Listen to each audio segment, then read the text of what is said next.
రోజు రామాయణంలో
రామచంద్రమూర్తి ఇదే పురాణం చదువుతుంటే రావణాసురుడు వచ్చి సీతమ్మను అపహరించాడనగానే గబగబా లేచేసి ధనుర్బాణాలు పట్టుకొని పదండి రాముడు రావణాసురుడు చంపుతాను అని చెప్పేసి బయలుదేరారు. ఇది తెలుసుకుని బయట అక్కడ వాళ్ళు ఏం చేశారు, రావణాసురుడు చంపడం సీతమ్మను తీసుకురావడానికి గిడ్డానికి ప్రదర్శిస్తే మళ్ళీ తిరిగి కాస్త సిద్ధపడి అంతకు వచ్చారు. ఇలాంటి రామభక్తి ప్రవణత కలిగినటువంటి వారట మన కులశేఖరాడు గారు పెరుమాళ్ తిరుమూలి అనే దివ్య ప్రబంధాన్ని అనుగ్రహించారు. వీరు వెంకటేశ్వర స్వామి ప్రార్థన చేస్తూ పవళవాయి పాండేను అని చెప్పేసి ప్రార్థన చేస్తారు. అంటే నీకు తిరుమలలో దివ్యక్షేత్రాల్లో ఏదో ఒక ఇంత జాగ్రత్త ఆ జాగాలైనా మనం కాకుండా ఉండాలి దివ్యక్షేత్రంలో. అలాంటిది అంత గొప్ప మహారాజు కూడా ఏం కోరుకున్నాడు, ఆ తిరుపతిలో ఏదో ఇంకా తిరుమల కొండని నాకైతే చోటు దొరికితే సరిపోదు కదా అనుకున్నాడు. ఆ తిరుమలలో ఉండేటువంటి ప్రతి చెట్టు పుట్ట రాయి మెట్ట అన్నీ కూడా ఏదో దేవతా స్వరూపమే, ఏదో భక్తులే కావాలి. ఈయన ఏం కోరుకున్నారంటే ఆయన నాకేం అక్కర్లేదయ్యా, నిత్యము నీవు సేవిస్తూ నేను చూడడానికి వచ్చినటువంటి భక్తుల యొక్క పాదాలు నాకు తాకే విధంగా నీ యొక్క అధర సౌష్ఠవాన్ని, అంటే ఆ స్వామి యొక్క ఆ అధరం అంటే ఏంటంటే పెద్ద యొక్క సౌందర్యాన్ని చూస్తూ నిన్ను చూస్తూ అలాగే ఉండాలి. పరమ భక్తులైనటువంటి వారి యొక్క పాదాలు నన్ను తాకాలి కోరుతున్నారు. అందుకని ఆ తిరుమలలో వెంకటేశ్వర స్వామి ముందు గడప ఉంది. ఆ గడప పేరేంటి అంటే కులశేఖర పడి అని అంటారు. మనం వెళ్ళాం అక్కడ, కానీ భగవద్గీతమైనది మనం మనందరి వాళ్ళని అనుకోవడానికి పరమ భాగవతమైనటువంటి వాళ్ళు మాత్రమే లోపలికి వెళ్ళడానికి కలుగుతుంది. అలాంటి వారి యొక్క పద స్పర్శ కావాలి అని కోరుకుంటున్నారు. అంతేకాదు అది ఎప్పుడు కూడా ఆ గడప ఎప్పుడు ఎవరు చూస్తుంటుంది, వెంకటేశ్వర స్వామి చూస్తుంటుంది. కాబట్టి నేను నిన్ను చూస్తూ ఉండాలి అని కోరుకున్నారట. ఆ విధంగా పరమాత్మ వారికి అనుగ్రహాన్ని కలిగించారు. వెంకటాచలం చెప్పారు, మంది భక్తి ప్రణులైనటువంటి గోపిక నిన్నటువంటి గోపాలి. ఈవేళ నిన్నలో గోపాలని మేల్కొనడం కోసం మనకు బిర్యానీ పాడడం నీవార్ తిరువార్ యవమ మనోభిరాముడైనటువంటి ఆ శ్రీరాముడి యొక్క గుణగణాన్ని కీర్తిస్తూ ఉన్నామమ్మా. అవి నీ చెవిని సోకింగా నిద్రలేదా అన్నట్టు అన్నారు కదండి. అనేసరికి వీళ్ళందరికీ అక్కడంతా కూడా నందగోపడే కదా, అక్కడ ఎవరున్నారు, కృష్ణుడు కదా. కృష్ణుడు ఉన్నటువంటి కాలంలో రామచంద్రమూర్తిని కీర్తించలేదండి. మీకు వచ్చి మాట్లాడడం గురించి చెప్పేటప్పుడు మీకు ఎలా అనిపిస్తుంది, కాస్త కష్టంగా ఉంటుంది కదా. కృష్ణ పరమాత్మ మన కోసం ఇదే పనులు వచ్చి మనతో పాటు సజాతీయులుగా కలిసి మనతో ఉండి మన కష్టాలను చూస్తూ మన నష్టాలు భరిస్తూ మనతో పొట్టను చిత్తను మొట్టను పెట్టను అన్నట్టుగా కలుసుకునేటువంటి కృష్ణుని వేసి దేవతాంతరం వెళ్ళ చేస్తారండి. అంటే ఇతర దేవతలను అర్చించడం అనమాట. ఇతర దేవతలను అర్చిస్తే మన ఫలాన్ని ఇవ్వకపోగా ఉన్నది కష్టం ఉండబోతుంటారు. అలాంటి కృష్ణుడు చేసిన రాముడికి ఉంటారా అని వాళ్ళలో ఒక పెద్ద తిరుగుబాటు ఒకటి ఏర్పొచ్చింది. ఏమన్నా నేను ఆ రోజు అయోధ్యలో కృష్ణుని ఏమన్నా వచ్చారు వాళ్ళు అక్కడ. ఆ అయోధ్యలో ఉన్నటువంటి వాళ్ళందరూ కూడా ఏమనేవారట, రామో రామ రామో రామో రామ ఇది ప్రజానాం అభవన్ కథ అని అంటారు. ప్రజలందరూ కూడా రాముడు రాముడు రాముడు అనుకునేటువంటి వాళ్ళ ఆలోచనలో ఇతర ప్రసంగం అనేటువంటిది లేదు ఆనందంలో. మరి ఈ నందపదంలో ఈ గోపకులంలో మరి మనకు సాగుతున్నటువంటి కృష్ణుడు శ్రీరాముడికి ఇస్తారంటే అంటే కృష్ణుడిలో కంటే కూడా గొప్ప గుణాలు రాముడిలో ఉన్నాయేమో, కృష్ణుడిలో కంటే కూడా రాముడిలో గొప్ప గుణాలు ప్రకాశిస్తున్నాయేమో అని అనుకోవడానికి రాముడి కంటే కూడా కృష్ణుడు చాలా గొప్ప గుణాలు కలిగినటువంటి వాడు అంటారు. రామచంద్రమూర్తిలో వాత్సల్యం అనేటువంటి గుణం మాత్రమే ఉంటుంది. అంటే అన్ని గుణాలు ఉన్నప్పటికీ కూడా ఆ వాత్సల్యం అనేటువంటి గుణాన్ని ప్రకాశింపజేయడం కోసమే రామచంద్రమూర్తి రామావతారం ఎత్తాడని అంటారు. తాను ఒక మానవుడిలాగా ఈ భూమి మీద ఆవిర్భవించి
రామచంద్రమూర్తి పుట్టిన దగ్గర నుంచి ఎప్పుడు వచ్చి జనాల్లో కలగాల, ఎప్పుడు కలిశాడు? ఆ యాగ సంరక్షణ కోసం తమ్ముడైనటువంటి లక్ష్మణుడితో అడవి వెళ్ళినప్పుడు మాత్రం పక్క వాళ్ళతో కలిశాడు. ఆ తర్వాత సిద్ధమని పెళ్లి చేసిన తర్వాత మళ్ళీ తిరిగి వచ్చి ఆయన జరుగుతున్నాడు. 11,000 సంవత్సరాలు ఆయన చేస్తే 10,000 సంవత్సరాలు అయోధ్యలోనే ఉన్నాడు. బయటకి ఎక్కడికి రాలి అంతఃపురం దాటి. కానీ ప్రజారంజకంగా పరిపాలన చేశాడు రామచంద్రమూర్తి. అంతఃపురంలోనే ఉండేవాడు, ఆయన బయటకు వచ్చేసేవాడు. అంతేకాకుండా ఆ రామావతారంలో ఉన్నటువంటి ఆ గుణం, ఆశ్చర్యమైన గుణాలు అక్కడ ప్రకాశిస్తే రామచంద్రమూర్తి మనం పనిచేసిన తర్వాత దానిలో లోటుపాట్లు చూసుకున్న తర్వాత చేయబోయేటువంటి పనిలో ఆ లోటుపాట్లు లేకుండా సర్దుకునే ప్రయత్నం చేస్తారు కదండి. రామావతారంలో అక్కడ లక్ష్మణస్వామి, అలాగే మన సీతమ్మకి హనుమంతుడు కూడా ఉపదేశం చేసి ఆచార్యుడు అయ్యారు. అంటే ఉపదేశం చేసేటువంటి అవతారాన్ని తాను పొందలేకపోయాను అని చెప్పేసి ఆ లోకం తీర్చుకోవడం కోసం ఎలా అవతరించారంటే కృష్ణావతారంలో ఉపదేశాత్మకమైనటువంటి అవతారంగా భావిస్తారు. అందుకని ఉపదేశం చేశాడు కనుకనే అక్కడ భగవద్గీత అనేటువంటి మనకి దివ్యమైనటువంటి పుస్తకం మనకు అందింది కదా, గ్రంథం అందింది. ఈయన ఎలాంటి వాడు అంటే సులభుడు, సౌలభ్యము అనేటువంటి గుణం. ఆశ్చర్యం కంటే కూడా సౌలభ్యం. వచ్చి మనతో కూర్చొని మనతో ఆడుతూ మనతో తింటూ మనతో పడుతూ మనతో మన బాధలు పంచుకుంటుంటే దానిలో ఉన్నటువంటి ఆనందం, ఆయన అక్కడ కూర్చోబెట్టుకుంటే ఉపయోగం.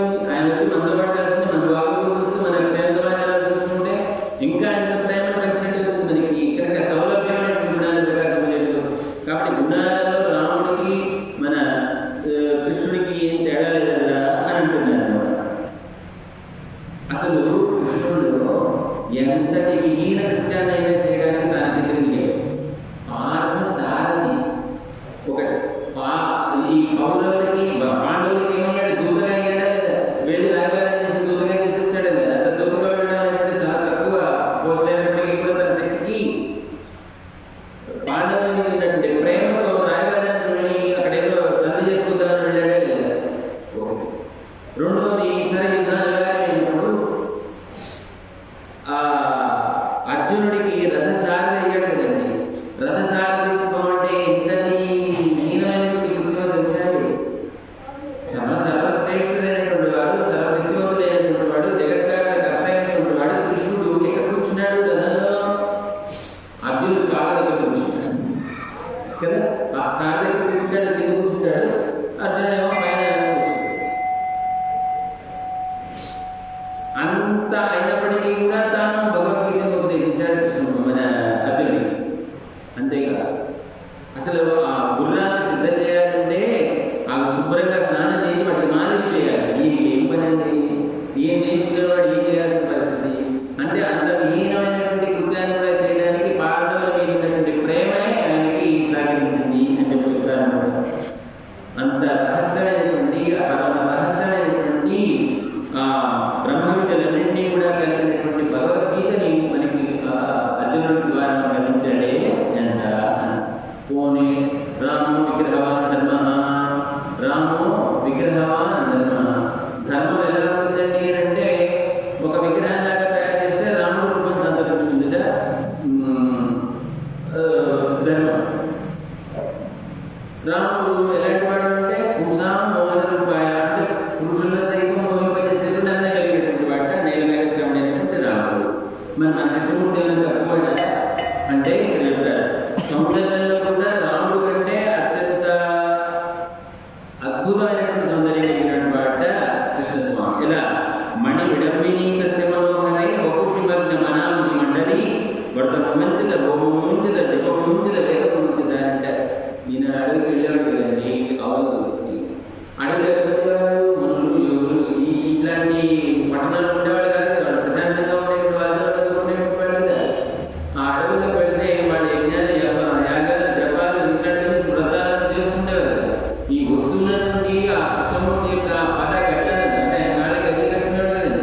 ఆ వస్తున్నటువంటి శబ్దాన్ని ఒకసారి ఆ పరమాత్మ కృష్ణుడి యొక్క అద్భుతమైనటువంటి ఆనందం వారి యొక్క వైభవాన్ని చూస్తే వేదం పలికేవాడికి తర్వాత పదం గుర్తు రావట్లేదు కదా.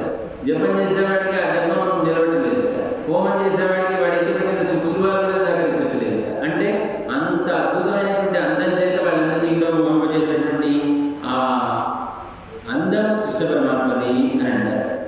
మరి అంతటి అందం కలిగినటువంటి వాడు మనోగ్రహమైనటువంటి శ్రీకృష్ణుడి ముందు రాముడిని కీర్తించడం కదా. పోని రాముడికి ఏదో స్త్రీల విషయాల్లో దాక్షిణ్యం కలవాడని భావిస్తారేమో ఒకసారి. రాముడికి స్త్రీల విషయాల్లో ఏముందండి దాక్షిణ్యం?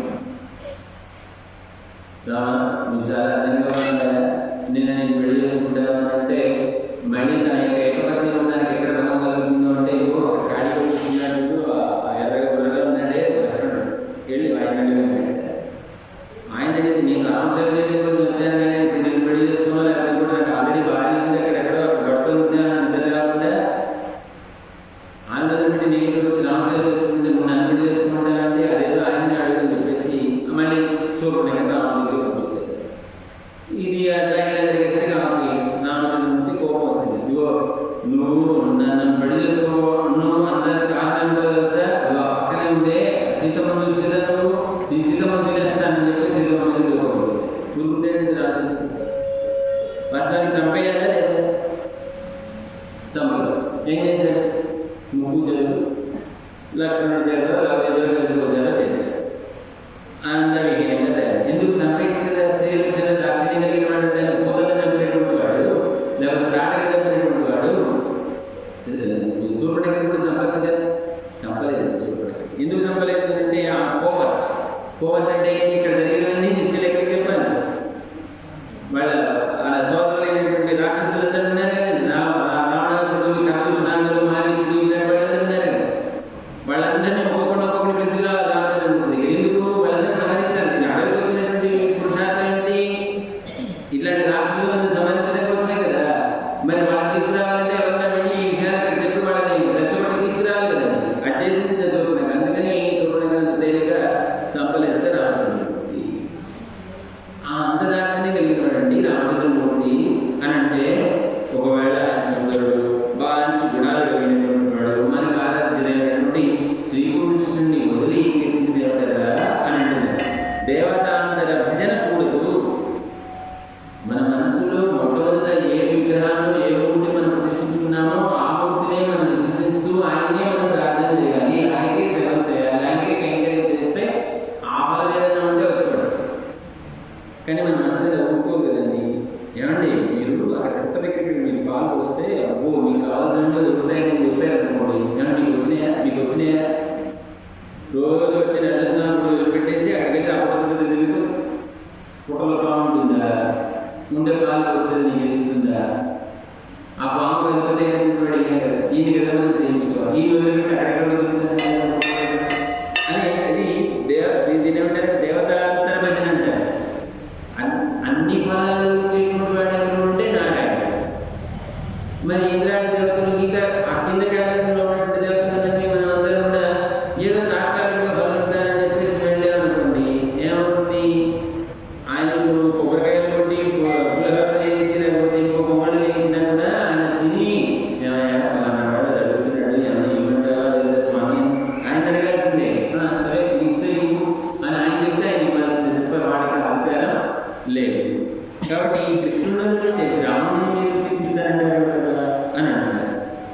ఇంత జరుగుతుంటే ఇక్కడ ఆ గోపికల్లో ఉన్నటువంటి జ్ఞానం కలిగినటువంటి గోపికలు దేవరా అసలు మీరు శ్రీమర్థం అర్థప్రసంగం ఎందుకు పరిమాణ మాటలు మాట్లాడుకుంటారు, అర్థమైన మాటలు మాట్లాడుకుంటారు కదా. అసలు ఈ రూపాలన్నీ ఈ అవతారాలన్నీ ఎక్కడి నుంచి వచ్చినాయి? ఆ పాల సముద్రంలో పడుకున్నటువంటి ఆ పరమాత్మ అయినటువంటి స్వామి నుంచి కదా వచ్చినాయి. సాధు పరిత్రాణ శిష్ట జనాన్ని రక్షించడం కోసం తాను ఆయా కాలానికి ఆయా అవసరంగా ఆయా అవతారాలు అవతరించాడు భూమి మీద. అలా వచ్చినటువంటి వాళ్ళలో రాముడు ముందుగా వచ్చాడు, తర్వాత కృష్ణుడు వచ్చాడు. మూల పదార్థం ఏంటి? పరాత్పరుడైనటువంటి పరమాత్మే కదా. ఆ పరమాత్మ నుంచి వచ్చినటువంటి రూపాలు కదా. కాబట్టి రాముడు కృష్ణుడు పేర్లలో భేదం ఉండొచ్చు, లేదా వారి యొక్క అవతారాల్లో వారి యొక్క మూర్తులలో భేదం ఉండొచ్చు, కానీ పరమార్థం మాత్రం ఒకటే. మనం రక్షించడం కోసం వచ్చినటువంటి వేరు అవతారాలు మనం భయపడక్కర్లేదు అని అంటున్నాడు. దానికి ఒక ఉదాహరణ కూడా చెప్తున్నాను. యశోదమ్మ మన వాడికి స్నానం చేయించాలని కూర్చుంది. వస్తాడా? అంత మాత్రం పిలిస్తే వస్తాడా? రాడు కదా. సరే పిలిచి పిలిచిగా చివరికి అంది బరుగా ఇంకే వామన విలువగా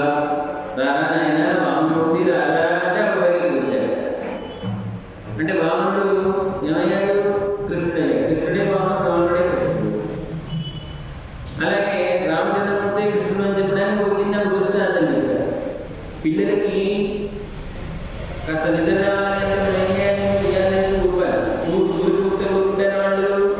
ఏం చేస్తామా, కొంచెం బాగా రాత్రి వచ్చిన వాళ్ళైతే పాటలు పాడతారు. రామాయణ ఏం చేస్తారు, చిన్న చిన్న కథలు చెప్తుంటారు. ఆ కథలు పాటలు పాడే సందర్భంలో పిల్లలు ఏం చేసుకుంటారు, వింటూ అంటారు కదా, ఆ ఊరుతూ ఎప్పుడో నిద్రపోతారు. అయ్యా మళ్ళీ అమ్మ. అలాగే కృష్ణ పరమాత్మ కూడా ఉయ్యాలేసి కూడా మొదలుపెట్టింది మన అసలు నిద్రపోతానే కాదు నాకు కథ చెప్పమని కూర్చున్నాడు. సరే కథ చెప్తాను. ఏ కథ చెప్తుంది, రామాయణం కథ చెప్తుంది. ఏమని చెప్తుంది, రామో నామ బహువ, రాముడు అనేవాడు ఉండేవాడు అనగా అయితే తదబల సీదేవి ఆయన భార్య సీతమ్మ బాగుంది. తౌ పితుర్వాచ పంచవటి అనే విహరత, వాళ్ళ నాన్నగారు చెప్పినట్టుగా రాముడు సీతను తీసుకొని అరణ్యవాసానికి వెళ్ళి పంచవటిలో విహరిస్తున్నాడు. బాగా తామాహర రావణ, సీతమని రావణాసుడు అపహరించాడు. పక్కనే అనాలి అలా గుహాలు నేర్చుకొచ్చినట్ట కూర్చొని సౌమిత్రే సౌమిత్రే ధన లక్ష్మణ బాణాలు పట్టుకురా, విల్లు పట్టుకురా, బాణాలు పట్టుకురా అంటున్నాడు.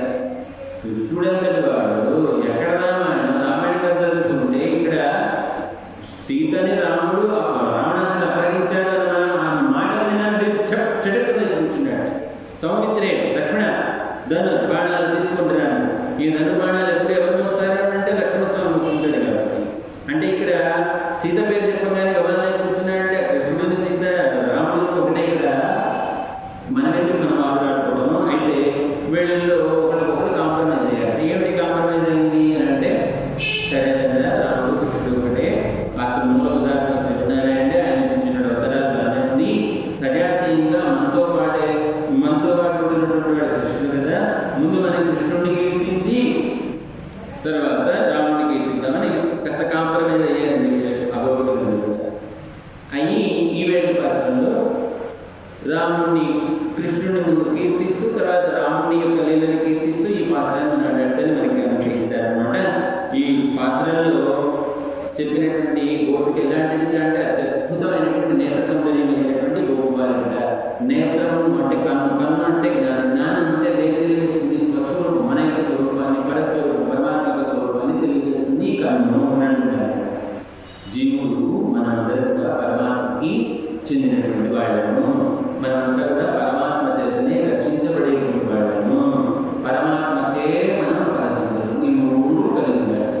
జీవుడు పరమాత్మకు చెందినటువంటి వాడు, పరమాత్మ రక్షకుడు, పరమాత్మకే చెందినటువంటి వాడు. ఇలా ఈ మూడు పరపతులు అనేటువంటి మూడు కలిగి ఉంటే అప్పుడు పరమాత్మ స్వరూపం ఏముంటుందిలే, పరమాత్మయే శేషి. ఇట్లాంటి మనందరినీ కలిగినటువంటి వాడు ఆయన పరమాత్మయే రక్షకుడు, మనకి రక్షించేటువంటి, మనల్ని రక్షించేటువంటి వాడు.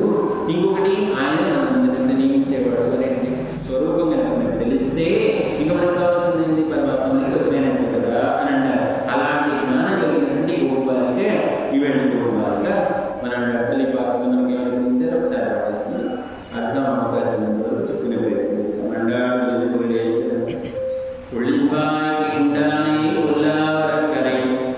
கிள்ளி கிழிந்தானை கீர்த்திமை பாடிப்போய் வெள்ளைகளெல்லாம் முக்காயப்படம் முக்கார் வெள்ளியிழந்துரியாளுடன் வித்து உள்ளும் சிலம்பினகான் சோதர கண்ணினாய் உள்ளக்குதிர குறைந்து நீராடாதே உள்ளக்குதிர குறைந்து நீராடாதே பள்ளி கிழத்தையோ பாவாய் நினைந்தாளா வெள்ளந்த விழுந்து கலந்தே வருவாய். ఇవేంటి భాషలో ముందు వచ్చినట్టుగా కృష్ణలీలని ఇక్కడ గానం చేస్తున్నారు. ఎవరైనా ఏమిటా లీల కృష్ణుడు చేసినటువంటి లీల అంటే ఇక్కడ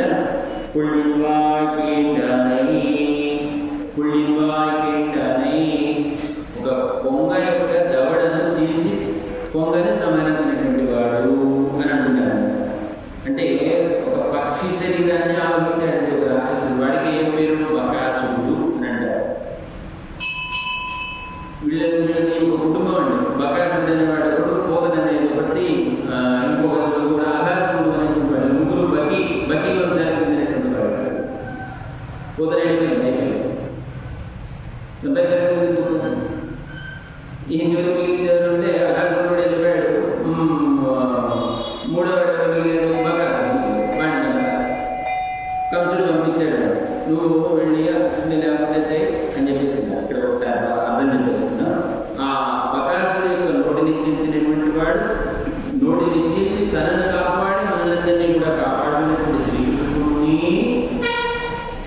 கிளி கிழிந்தானை கீர்த்திமை పాడిపోయి కొల్లారకనే కిళి కిழிந்தானை కీర్తిమై అని అంటున్నారు.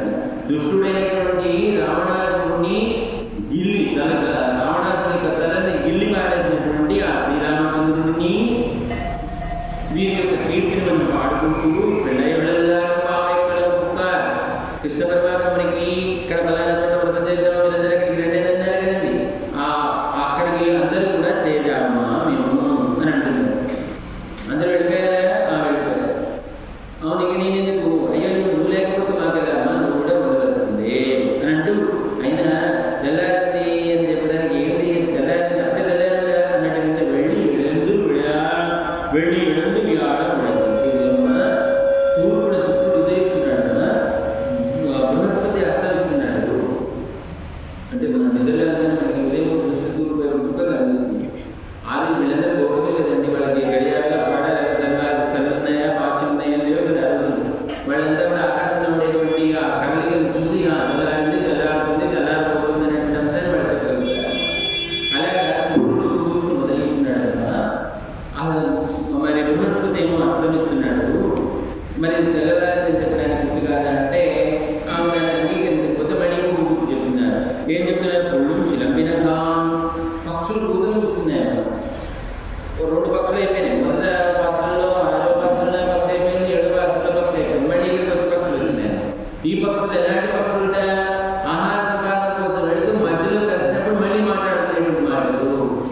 తెల్లవారిపోయింది కదా, ఇంకా పడుకుంటారండి, లేవండి అని చెప్తున్నట్టుగా మాట్లాడుతున్నటువంటి మాటలు ఆ పక్షులు చూస్తున్నాయన్నమాట. గుళ్ళు చిలంబినగా వదలకండిగా తామర పువ్వులో చేరినటువంటి తుమ్మెదలు కలిగినటువంటి తామర పువ్వు ఎలా అయితే ఉంటుందో అలాంటి కన్నులు కలిగినటువంటిది, తామర పువ్వుతో పోటీగా ఉండేటువంటి కన్నులు కలిగినటువంటిది, లేడి వంటి కన్నులు కలిగినటువంటిది అని 3 రకాల విశేషాలు చెప్తారు. లేడి గోపాలకి అంటే నేల సౌందర్యం అనమాట.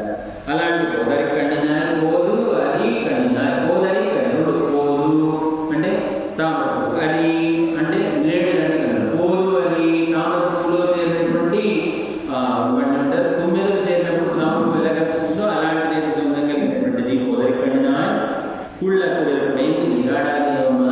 ఇప్పటిదాకా మనం అనుభవించినట్టు తాపం తీరేటట్లుగా చక్కగా స్నానం చేయాలా? వాళ్ళు పెడతాయో బాబా ఇంకా పడుతున్నారు ఏంటమ్మా?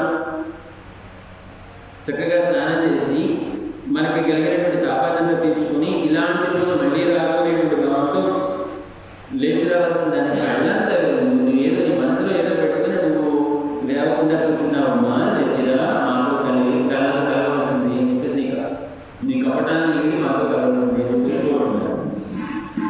ఇది ఒక అర్థం.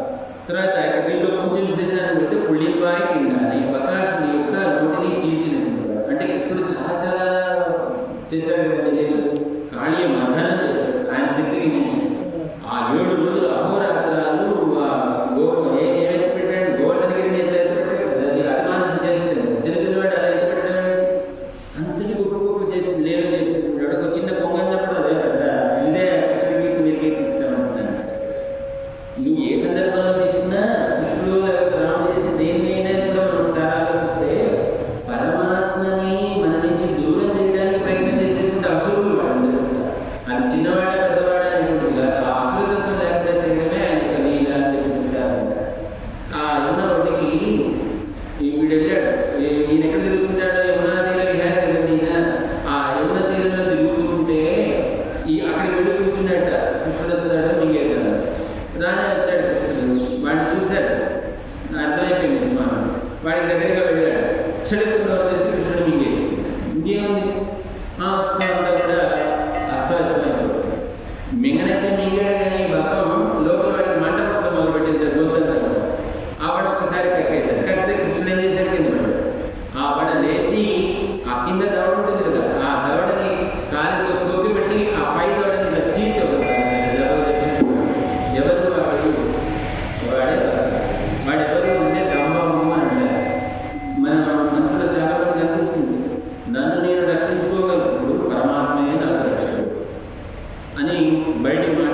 ఏదైనా ఇబ్బంది కలిగినప్పుడు నన్ను నేను రక్షించుకోగలను ధైర్యం కలిగి ఉండడానికి దంభము అని దాన్ని దంభ ప్రవృత్తి అని అంటారు.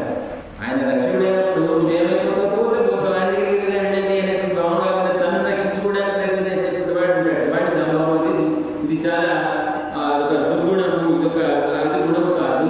కాబట్టి ఆ దంభము అనేటువంటి దాన్ని అణచాలి. ఆ దంభాన్ని అణచాలంటే కృష్ణ పరమాత్మ ఏ విధంగా అయితే ప్రకాశం ఇచ్చాడు. దంభ ప్రవృత్తి దంభం ఇప్పుడు పొంగ ఏంటంటే ఎక్కడ ఉంటుందని ఏడవద్దు ఉంటుంది. చూడడానికి తెల్లగా పరమ శుద్ధ సాత్వికమైనటువంటి జంతువులాగా కనిపిస్తుంది. కళ్ళు రెండు మూసుకుంటుంది, ముఖాలు పైకెత్తుంది, ఒంటికాలు చేస్తుంటుంది.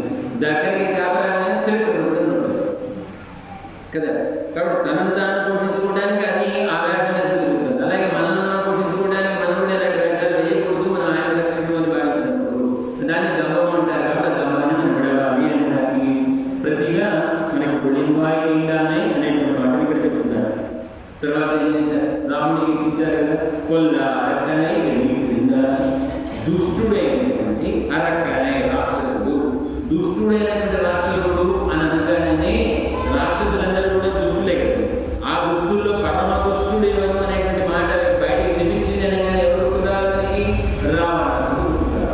అలా దుష్టుడైనటువంటి రావణాసుడు యొక్క తలని కిళ్ళికిళ్ళుగానే అలా గోడుతో తుంచవలసాడు. ఎవరు అంత సులభంగా చేశాడు రావణాసుడు? అంత తేలిక జరిగిందా? ఎంత కష్టపడ్డాడు రావణాసుడు చంపడానికి రావణుడు అని అంటున్నాడు. ఇప్పుడు వీడి దుష్టుడు అని ఎందుకంటే దుష్టుడు అని వీళ్ళెవరు చెప్పలే, విభీషణుడు స్వయంగా చెప్పాడు. ఏమని చెప్పాడు? దుర్వృత్త దుష్టుడైనటువంటి మా అన్నగారు అని రామచంద్రుడికి చెప్పాడు. కాబట్టి దుష్టుడైనటువంటి ఆ రాముడు ఏం చేశాడండి? రావణాసుడు ఏం చేశాడు? అమ్మని స్వామిని వేడి చేశాడా లేదా? ఎత్తువేడు కదండి అమ్మని, ఎత్తుమని అంటే అమ్మని స్వామి నుంచి అమ్మని వేడి చేశాడు కదా. అంతకంటే దుష్టమైన తల్లిదండ్రులు వేడి చేసేటువంటి దుర్గుణం అది ఎంతకంటే దుష్టత. అసలే రాక్షసుడు వాటినటువంటి దుర్గుణం ఏంటి? తల్లిని తండ్రిని ఇద్దరిని వేరు చేసేటువంటి స్వభావం కలిగినటువంటి దుర్వృత్తుడు అని అంటారు. అంటే అటువంటి స్వామిని మన నుంచి దూరం చేసేటువంటి వాడు, స్వామిని మన నుంచి దూరం చేసేటువంటి వాడు మనకి చెప్పుకుంటే ఏమవుతుంది? మనలో ఉన్నటువంటి అహంకారము. కాబట్టి రావణాసురుడు ఎవరు? అహంకారి. ఇప్పుడు ఇది లంక, ఈ లంకకు అధిపతి ఎవరు? శరీరం లంక అండి. ఈ లంకకు అధిపతి ఎవరు? మన లోపల ఉండేటువంటి మనస్సు. ఆ మనస్సే ఎవరు? రావణాసుడు. ఆ రావణాసుడికి ఎన్ని తల్లు ఉంటాయి? 10 తల్లు ఉంటాయి. మరి ఈ మనసు ఉండేటువంటి 10 తల్లు ఏంటి? అది జ్ఞానం చేయాలి, అది కర్మం చేయాలి. దీంతో వాడు ఏమంటున్నాడు? ఈ శరీరం నాది, నేను అని అనుకుంటాడు. ఇది అహంకారం. వచ్చినప్పుడు దీన్ని పోషించుకునే తత్వం. ఈ ఒకటి వచ్చిన తర్వాత నేనెవరికి వంగను, నన్ను మేయం, నన్ను చంపినా సరే, నన్ను 2 ముక్కలు చేసినా సరే నేను ఎదుటివాడి కాళ్ళ మీద పడమన్నటువంటి అహంకారం వాడు రావణాసుడు. అలాంటి రావణాసుడు అమ్మని స్వామిని వేరు చేసినటువంటి ఆ రాక్షసుడైనటువంటి ఆ రావణాసుడిని మన స్వామి ఎలా కిడింగా అని అంటారన్నమాట. ఇప్పుడు మనం తోటలో తిరుగుతున్నామండి. తోటలో ఉన్నటువంటి మొక్కలకి పైన ఏదైనా చెవులకి తెగులు పెట్టినప్పుడు ఏం చేస్తాం? వెళ్ళేటప్పుడు అలా తుంచేసి దాన్ని వదిలిపడిస్తాం కదా. ఆ విధంగా చేసేట రావణుడి అని అంటున్నారు. అంటే రాక్షసుల్లో దుష్టులు శిష్టులు మంచివాళ్ళు కూడా ఉండారా? రాక్షసుల్లో లేరా? మంచివాళ్ళు లేరా? లేదా? రావణాసుడు తమ్ముడు ఎవరు? ఏమనండి మాకు 16 ఏళ్ళు నడిచింది ఇప్పుడు దాకా. ఒక్క మాట చెప్పిన ఒక్క మాటని లేదా ఒక్క గుణాన్ని మన మనసులో పెట్టుకున్నాను కానీ లోపలికి పంపించలేదు. దుష్టుడైనటువంటి రాక్షసుడు రావణాసుడు అయితే వాడి తమ్ముడు శిష్టుడు అంటున్నారు. ఎవరు? విభీషణుడు. ఆ మాట చెప్పింది ఎవరు? శూర్పణఖ చెప్పింది, నేను చెప్పింది. రామో విగ్రహవాన్ ధర్మ అనే మాట చెప్పింది ఎవరు? మారీచుడు చెప్పాడు, రాక్షసుడు చెప్పాడు. రాముడు అంటే స్వయంగా ధర్మస్వరూపుడు అని. మనం అంటే రాముడికి ఇష్టం కాబట్టి ఏమని చెప్పకూడదు. రాక్షసుడైనటువంటి వాడు మారీచుడు కూడా రాముడిని రామో విగ్రహవాన్ ధర్మ అని చెప్పాడు. ఎక్కడ చెప్పాడు? అది కూడా రావణాసుడి దగ్గర చెప్పాడు. అదే శూర్పణఖ కూడా ఏమన్నది? విభీషణస్తు ధర్మాత్మ. విభీషణుడు ధర్మాత్ముడండి. ముగ్గురు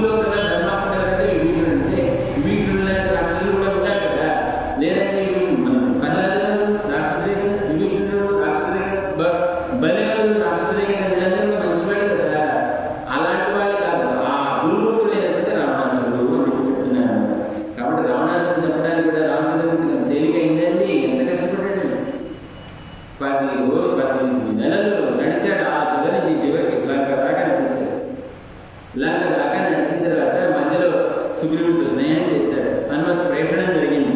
తర్వాత సముద్రానికి వారధి కట్టాల్సి వచ్చింది. వారధి కట్టాల్సి వస్తే సముద్రుడు ఏమో ఇంకటల్లా 3 రోజులు ప్రాయోపవేశం చేశాడు. దర్భలో వస్తుని కాస్త అన్నం నీళ్లు మానేశాడు. అప్పుడైనా వింటాడు మనం. 3 రోజులు చూసి ప్రయత్నం చేసినా కూడా ఆ సముద్రుడు ఏం కరగల. వెంటనే ఏం చేశాడు? కోపం వచ్చింది. బిల్లు తీసుకున్నాడు. ఒక బాణాన్ని ఎక్కుపెట్టేసరికి ఆ సముద్రుడు వచ్చి శరణలు వచ్చాడు. అప్పుడు ఏం చేయాలో ఏంటో అప్పుడు చెప్పాడు. అది కట్టేశాడు. అంత కష్టపడ్డాడు. ఆ తర్వాత ఎక్కడికి వెళ్ళాడు? మళ్ళీ లంకకి వెళ్ళాడు. లంకకి వెళ్ళిన తర్వాత అంత తేలిక రావణాసుని చంపాడు. రావణాసుని అంత తేలిక ఏం చంపల. ఇవన్నీ చేసిన తర్వాత రావణాసుని చంపేట సమయంలో కూడా చివరిలో కూడా రావణాసుని వదిలిపెట్టేశాడు. విల్లు ఎదురుకొట్టేశాడు. కిరీటం పగలగొట్టేశాడు. వాడి కొంచెం రథం పగలగొట్టేశాడు. వాడు వేసుకొచ్చినటువంటి రథానికి ఉన్నటువంటి గుర్రాలను చంపేశాడు. వాడి సారథిని చంపేశాడు. వెళ్ళి రేపు కొత్త రథం కొత్త అవి తీసుకుని మళ్ళీరా. ఎందుకు ఈ కాలంలోనే ఏమన్నా మారుతాడేమో. మారితే వాడి శరీరాన్ని వీళ్ళు చేసింది. మన అదృష్టం బాగుంది. వాడు వంగి నాకు సిద్ధం కావాలని అడిగాడు. మన అదృష్టం కదా అని అంటారు. రామచంద్రమూర్తి వచ్చినటువంటి వీళ్ళని శరణాగతి చేద్దామంటే వీళ్ళు ఒప్పుకోలేదు. సుగ్రీవుడు వీళ్ళందరూ కూడా కాస్త ఆయన మనసులో నుంచి బాగా మనకి రామ అన్నట్టుగా అంటే రామచంద్రమూర్తి చెప్తాడు. ఏమంటాడు? పిశాచ దానవ యక్ష పృథివ్యాన్ చేవ రాక్షస అంగుళ్యాపైన తాను హణ్యం ఇచ్చని జరిగించారు. నా యొక్క కాలి గోటితో రాక్షసుని యక్షుని గంధర్వుని వీళ్ళందరినీ కూడా తుడిలో చంపేయగలను. అప్పుడు సుగ్రీవుడు మామూలుగా ఇంత దేవుడు రామాన్ని చంపేయచ్చుగా అన్నట్టుగా మామూలుగా కూడా చేశాడు. అది గమనించి నాకు ఇచ్చన్ నా మనసులో కలగాలి మనం చంపాలి అంతటి స్వామిగా మన శ్రీరామచంద్రుడు అని అంటున్నారు. కాబట్టి అలాంటి రామచంద్రుడి యొక్క కృష్ణుడి యొక్క కీర్తిని పాడుకుంటూ కీర్తిమయపాడిపోయి మేమందరం కూడా ఈ వ్రతం చేసేటువంటి స్థలానికి చేరామా అని అంటున్నారు. ఈ రాముడి యొక్క కీర్తిని కృష్ణుడి యొక్క కీర్తిని ప్రశంసించకుండా ఉండలేక కీర్తించడమే ప్రశంసించడమే మాకు ధారణ. అంత దూరం నడిచేదాన్ని కదా అప్పటిదాకా మాకు కోరుకుంటారు కదా. మాకు జలసత్వాన్ని ఇచ్చేది పాదేయం పుండరీకాక్ష నామ సంకీర్తనం అంటారు. మన ఈ జీవితకాలాన్ని మనం నడిపించినప్పుడు కనీసం కృష్ణ రామ గోవింద ఏదో ఒక నామాన్ని మనం నిత్యం అనుకుంటూ ఉంటే మనకి కావాల్సింది అంతిమ స్మృతి అనేటువంటిది చాలా అవసరం అని చెప్తారు. నువ్వు చనిపోయేటువంటి చివరి దాకా నీ నోట్లో ఏదో ఒక నామం నడుస్తూ ఉంటే ఆ నామం మీద కాపాడుతుంది. కాబట్టి చివరిలో మనం నాశనం ఏంటండి? అందరూ పట్టుంటారు. వెనకాల ముందు ఇద్దరు పట్టుంటారు. గోవిందా గోవిందా అప్పటిదాకా గోవిందా అని నోట పళ్ళ ఒక్క వెదపడం ఆడిపోయాడని దాన్ని నెగ్గించేసి ఏమంటారు? గోవిందా గోవింద అప్పుడు వచ్చాడు గోవిందుడు. 19 రోజులు గోవిందా నారాయణ నారాయణ నారాయణ నారాయణ ఏ ముందంతా కూడా పాడితే గోవింద నారాయణ రామ కృష్ణ అని పాడితే ఏమవుతుంది? బాగున్నాను పోయింది. నీ దాన్ని సంపాదించిన శరీరం పరమాత్మ శరీరాన్ని నోరుని ఉపయోగించుకోలేకుండా ఒక కీర్తన ఒక మాట నామాన్ని ఉపయోగించలేదు. చక్కగా నరసింహ బయలుదేరి ఇక్కడ లేదు పోయింది.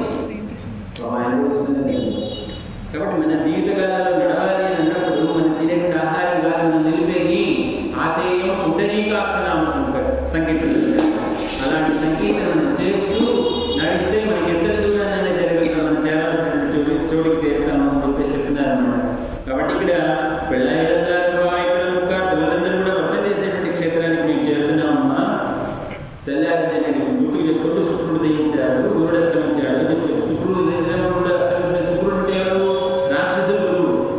గురువు గారంటే ఎవరు? దేవతలు. శుక్రుడు ఉదయిస్తున్నాడు, రాక్షసులు గురువు అయినటువంటి వాడు ఉదయిస్తున్నాడు. మరి దైత్యుల వీరందరూ మన దేవతల గురువు గారు అస్తమిస్తున్నాడు అని చెప్తున్నారు. అంటే దీంట్లో ఆ శుక్రుడికి మృత సంజీవికి విద్య అనేటువంటి విద్య తెలుసు. అంటే చచ్చిపోయినటువంటి వాళ్ళు బతికించేటువంటి విద్య శుక్రాచార్యులకు తెలుసు. కానీ గురువు గారికి చార్వాక విద్య అనమాట. ఒక సందర్భంలో రాక్షసుల్లో చార్వాక విద్యను ప్రవేశపెట్టి పరమాత్మ మీద ఉన్నటువంటి దేశాన్ని ఇంకా పెంచేదిగా చేయాల్సిన పరిస్థితుల్లో చార్వాక విద్యని చెప్పేట గురువు గారు. అందుకని ఆయన్ని అస్తమిస్తున్నాడు అని చెప్తున్నారు. అంతేకాదు రాత్రి ఏంటంటే మనలో ఉండే అసుర భావనలన్నీ కూడా పోయి శుక్రుడు ఉదయిస్తున్నాడు. అంటే జ్ఞానాన్ని పుట్టికేటువంటి శుక్రుడు ఉదయిస్తున్నాడమ్మా. ఇది తెల్లవారిందని చెప్పారు. పూర్తిగా పళ్ళు చిన్నగా పక్షులు గమనిస్తున్నాయి కనుక నువ్వు లేచాల్సింది ముద్దరపడినాయి. చామర పువ్వు మధ్యలో ఉన్నటువంటి తుమ్మెద ఉన్నట్టుగా ఉన్నటువంటి కళలు కలిగినటువంటి దాన, అలాగే తామర పువ్వు పడుతున్నటువంటి కళలు కలిగినటువంటి దాన, అలా కాకుండా లేనిటువంటి కళలు కలిగినటువంటి దాన అంటారు. రాముడు ఏమంటారంటే రామ కమల పత్రాక్ష. ఎవరన్నారు? నేను సాక్షాత్ హనుమంతుడు అన్నాడు రామచంద్రమూర్తి యొక్క కనులు చూసినటువంటి వాడు.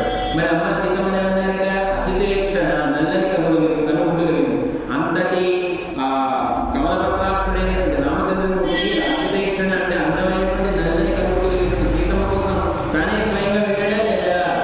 వెళ్ళి నిధులకు వెళ్ళి సీతమ్మని పెళ్లి చేసుకుని వచ్చాడు కదా. అలాగే రామచంద్రమూర్తి లేకపోతే ఈ కృష్ణుడు ఏం చేయాలి? నా యొక్క కని సౌందర్యాన్ని చూసినటువంటి వాడే ఆయనే వచ్చి నన్ను చేరాలి కదా అనేటువంటి నిర్భరంగా పడినటువంటి గొప్ప బాలకుని వీళ్ళు వెంటబడుతున్నారు.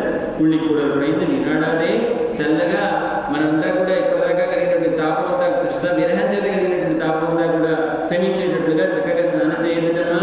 నువ్వు పడుతున్నటువంటి ఆ శయ్యలాంటి నీ నిద్ర పట్టించేటువంటి శయ్యను మాకు తెలిసినే బాబాయ్ సుకుమారమైనటువంటి శ్రీరంగమైనటువంటి దానా, నువ్వు నన్నాళ్ళ మంచి రోజులు వచ్చాయి. ఇప్పటిదాకా మనల్ని పెద్దవాళ్ళు కృష్ణుడితో కలవద్దు అని చెప్పేసి అడ్డపడ్డారే. ఇప్పుడు మీరంటే కృష్ణుడితో కలిసి నోమేయండి అని అంటున్నారు కదా. మరి ఇలాంటి మంచి రోజున ఏం చేయాలి? అందరం కలిసి వెళ్ళాలి కదా. కళ్ళంతా కపటాన్ని నువ్వు ఏకాంతంగా కృష్ణుడి యొక్క గుణగానం చేసుకుంటే ఆ లేలో దర్శనం నువ్వు అనుభవిస్తున్నావే. అలా కాదు, నువ్వు మమ్మల్ని అందరినీ కూడా లేపి నువ్వు పొందినటువంటి ఆనందాన్ని మా అందరికీ పంచి ఆ కృష్ణుడిని మాకు అంతటిగా చేయాల్సినటువంటి దాని కదా తల్లి అన్నట్టు పెట్టి బాలిక నెలకొల్పారు. ఇవాళ నెలకొల్పినటువంటి బాలిక సాక్షాత్తు అమలనాథికి రానటువంటి దివ్య ప్రతిబంధాన్ని రచించినటువంటి తిరుపాణి